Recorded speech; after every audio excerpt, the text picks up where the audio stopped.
안녕하세요. 펜타스 과학의 원장 김기현입니다. 자, 오늘 중학교 2학년 방학 설명회를 좀 간단하게 좀 하려고 그러고요.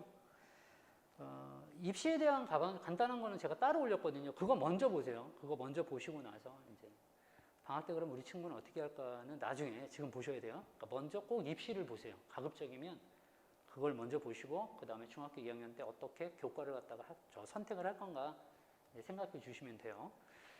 자, 중학교 2학년 방학중 프로그램은 어떻게 되어 있냐면 중학교 2학년은 크게 나눠서 학교 내신을 위주로 하는 내신반이 있고요. 그 다음에 선수학습이죠. 이제 선행학습을 통해서 가는 선행반으로 나눠질 거예요. 이렇게 나눠질 건데 이제 학교 내신을 갖다가 위주로 해가지고 시험을 이 반에 들어와야 되는 친구는 중학교 2학년 올라와서 첫 시험을 보죠. 첫 시험을 봤는데 본인은 열심히 공부했는데 학원 안 가고 자기가 열심히 집에서 공부를 했는데 성적이 만족스럽지 못하게 나온 친구들이 있어요. 이제 그런 친구들은 거기다가 이제 중학교 올라와서 첫 시험이었기 때문에 이제 기말고사 처음 하나 봤죠. 그러다 보니까 중학교 과정에 이 내신이 어떻게 이루어지는지 잘 이해가 안 되는 친구들이거든요. 이제 그런 친구들은 무리를 해서 선행을 하는 거는 저는 가급적이면 안 했으면 좋겠어요. 가급적이면 조금 늦어도 되거든요. 어차피 시작 자체가 빠르다고 해서 무조건 빨리 가는 건 아니니까. 그러니까 기본적인 중학교 2학년, 3학년 과정에 물리하고 화학 파트나 생명지구학 파트에 꼭 알아야 되는 부분들이 분명히 있어요. 이제 그 부분들을 좀 차분하게 정리를 해놓고 선행을 해도 괜찮습니다. 그러니까 일반 내신반을 오는 친구들은 학교 성적대가 뭐 80점대 밑으로 내려가는 친구들 있죠. 80점 정도 기준 봐서 요거보다 아래로 떨어지는 친구들은 굳이 무리를 하지 마라. 지금은 과학에 대한 자신감을 만드는 게 훨씬 더 중요한 시기다. 훨씬 더 중요해요. 그러니까 중학교 2학년께 사실은 중학교 1, 2, 3학년 전체 과정 중에서 제일 중요한 학년이 중학교 2학년이에요. 제일 과학이 어렵습니다. 그리고 과학이 제일 어려운 게 중학교 2학년이에요. 3학년 1학기 때 나오는 뭐 역학 파트 조금 그게 또 다음에 어렵고 나머지 거는 그냥 할만하거든요. 근데 중학교 2학년 과정은 전체 과정이 다 중요해요. 그냥 다. 특히나 1학기 때 배웠던 뭐 화학 파트 같은 경우는 화학의 가장 베이스인 원소, 원자, 분자, 이온 뭐 이런 것들 다 나오죠. 그래서 그런 부분이 안 돼 있으면 선행도 어차피 못 해요. 그래서 가급적이면 이제 중학교 과정에서 조금 좀 자신감을 좀 갖기 위해서 학교 내신을 차분하게 좀 잡아봐야 나중에도 과학이 자신감이 떨어져서 공부를 안 하는 또는 과학 때문에 원하고자 하는 이과를 못 가고 문과로 가야 하는 또는 예체능으로 가야 하는 그런 경우를 피하게 되죠. 왜냐하면 과학은 수학만큼 중요하니까. 정말 실제로 중요해요. 그러니까 가급적이면 저학년 때 아직 자신감이 없는 친구들을 몰아붙이지 않으셨으면 좋겠어요. 그래서 내신반을 들어오는 친구들은 그냥 내신 차분하게 하면 됩니다. 요거는 이제 시간표가 쭉 나와져 있으니까 그거 시간표 확인하시면 되고요. 일주일에 2시간 주 1회 수업하는 거예요.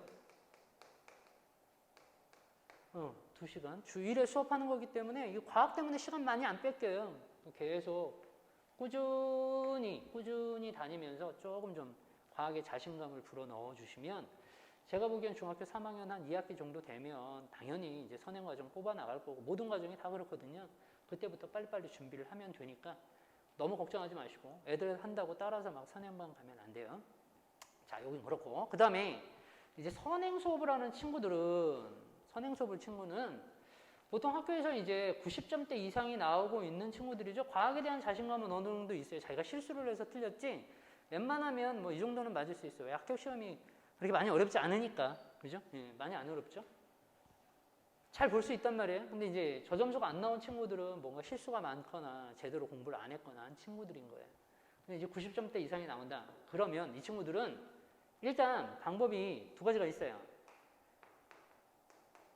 통합과학이라고 하는 고등학교 1학년 과정이에요. 이게 고1 과정. 그 다음에 이제 원과목이라고 하는 게 고등학교 2학년 과정이고요.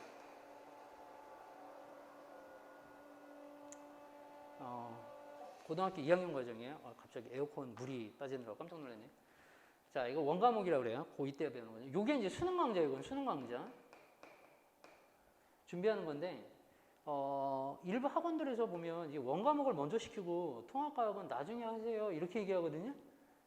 저는 그 의견에 너무너무 반대하는 입장 중에 하나가 뭐냐면 기간을 이렇게 보십니다. 이렇게 보시면 얘도 어차피 통합과학도 한 번의 텀이 필요하고요.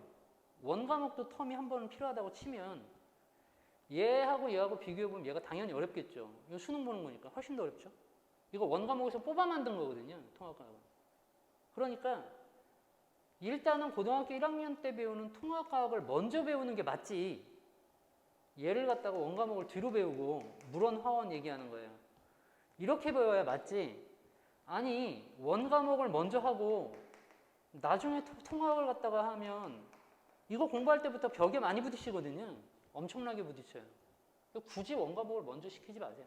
어차피 같은 기간에 이렇게 할 건데 통합과학을 먼저 한번 정리한 뒤에 겨울방학 때부터 시작해서 원과목 하면 되죠. 네. 여름방학 때는 통합과학 시키시고 그게 훨씬 낫죠. 네. 그렇게 준비시키는 걸 저는 가급적이면 선택을 할 것 같아요. 그래서 통합과학은 수업 시간 자체가 어떻게 되냐면 이거 3시간 수업이고 이 3시간 중에서 이제 2시간은 개념 설명을 할 거예요. 그 다음에 대략 1시간에서부터 1시간 반 정도는 요거는 이제 문제풀이를 할 거거든요. 한 60문제를 풀어야 돼요. 본인이 직접 풀고 뭐 채점하고 질문도 하고 그 다음에 테스트까지 전부 다 한 뒤에 이제 가기 때문에 사실 그날 와가지고 모든 거 전부 다 해치우니까 얘는 숙제가 없습니다. 얘 숙제가 없어요. 아예 숙제 자체가 없어서 이렇게 좀 선행을 준비를 하는 편이 제가 보기에는 조금 더 맞는 지금 시간이에요. 중학교 2학년은 국영수 위주로 공부를 해야 되는 게 맞으니까. 그래서 과학에 숙제까지 막 덤탱이 씌워놓으면 우리 친구들 굉장히 힘들어합니다. 그러니까 그렇게 하지 마시고 통합과학을 시키시는 게 제가 보기엔 좋을 것 같아요. 그리고 통합과학이 끝난 친구들이 저희 학원에도 있지만 이제 꽤 많아요. 이제 그런 친구들은 이제 통합까지 봤으면 굳이 통합을 또 볼 필요가 없으니까 이제 원과목들을 보는 건데 이제 원과목은 저희 학원이 이제 스텝 1반이 있고 스텝 2반이 있고 스텝 3반까지 나눠져 있죠. 이렇게 나눠져 있어요. 이제 스텝 3반은 이거 고등학교 2학년 정규반이에요. 고2 정규반. 이 정규반에서는 그냥 수능 기출문제라든지 또는 고3들 평가원 모의고사 문제, 시도 교육시험 모의고사 문제 이런 것만 풀어요. 왜냐하면 이거 변형해서 고등학교 2학년 때 시험 문제, 학교 시험 문제를 내니까 이게 학교 기출이거든요. 그러니까 학교 시험 못 보는 놈은 수능도 못 봐요. 그냥 잘 볼 수가 없어요. 이거 바꿔가지고 내는 거하고 똑같으니까 학교 기출이 안 된다. 얘네 못 푼다는 얘기예요. 그러니까 고등학교 2학년 때는 계속 얘네만 풀어야 돼요. 그럼 그 전에 스텝 1이 기본 개념을 위주로 해서 보는 반이에요. 기본 개념반. 그 다음에 요거는 문제를 위주로 해서 문제풀이 반. 요렇게 정리를 합니다. 요거 방학 때는 저희가 전부 다 8주로 구성해서 5주에다가 내신하고 3주하고 이렇게 끝낼 거거든요. 그 다음 내신하고 다시 5주 선행하고 중간고사 준비하고 3주 마무리하고 기말고사 준비하고 2학기 때 이렇게 할 거예요. 그래서 요 과정을 기억을 해두시면 됩니다. 시간표는 그 뒤쪽에 좀 연결해가지고 다 정리해서 보내드릴 테니까 저희 홈페이지 참고하시면 됩니다. 자, 필요한 게 있으시면 다시 학원으로 좀 전화를 주시거나 아니면 내원하셔가지고 상담하시는 게 제일 좋아요. 네. 감사합니다.